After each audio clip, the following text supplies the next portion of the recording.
Hello everyone and welcome to Don't Fret. Martin here and happy Sunday to you all. Or at least it's Sunday here.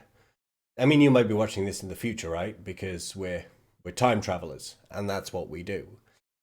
But last Friday, oh my goodness, unless you watched it not on Friday.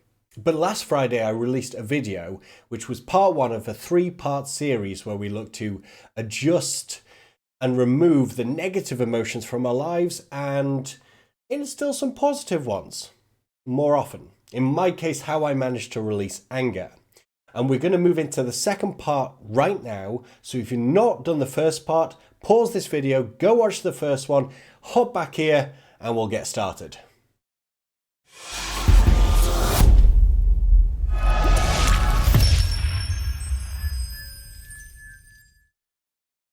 So this is a new thing that I'm trying with the channel, is trying to give you quick tips on mental and emotional health within 5 minutes.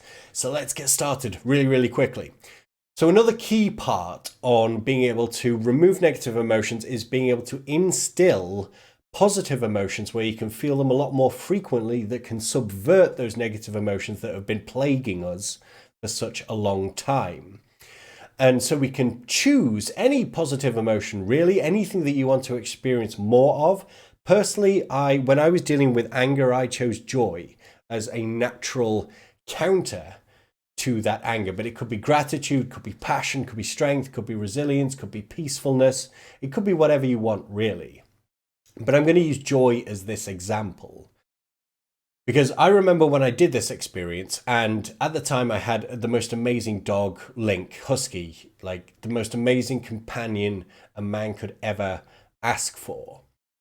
And we used to go hike up in the mountains of Denver and all types of amazing things. But there'd be times when Link would come up wanting to play or be taken out for a walk or whatever.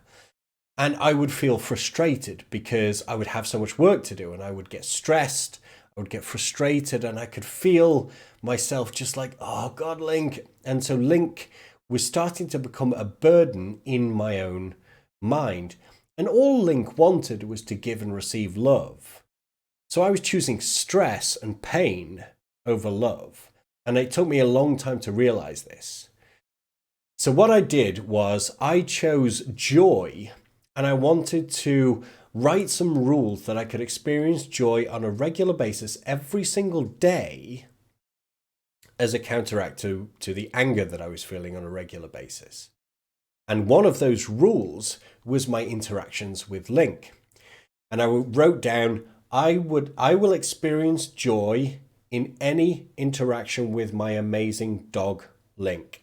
So whenever I fed him, whenever we played, whenever we went out for walks, I would actually start to experience joy. And it didn't happen naturally to begin with. I wrote it down and, you have to work on it to begin with.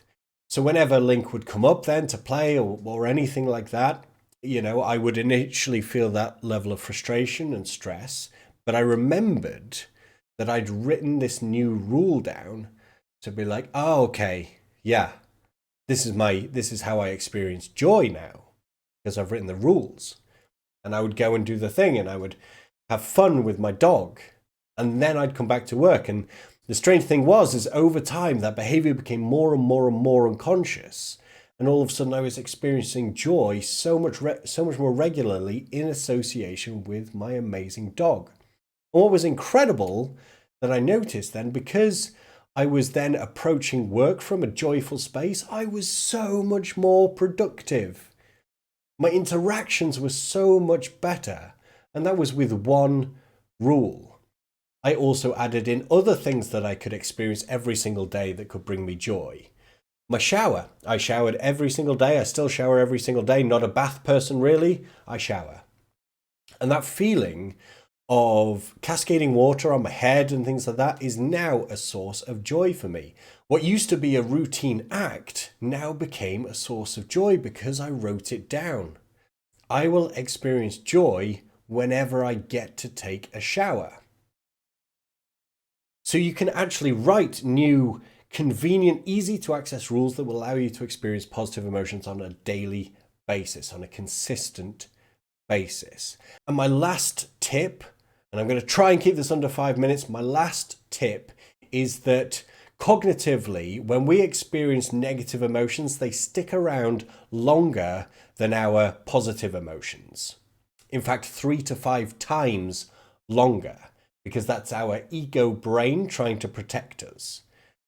So it's really, really important that when you're setting new rules for these emotions is that you actually set 3 to 5 new rules so you can experience that positive emotion as much as possible. And you can do this for 3, 4, 5 different emotions as well. So you can experience an array of incredible emotions on the regular instead of the pain, the anger, the fear, and the other negative emotions that you might be feeling. And it's not less than 5 minutes, but it's close to. I will see you in the next video.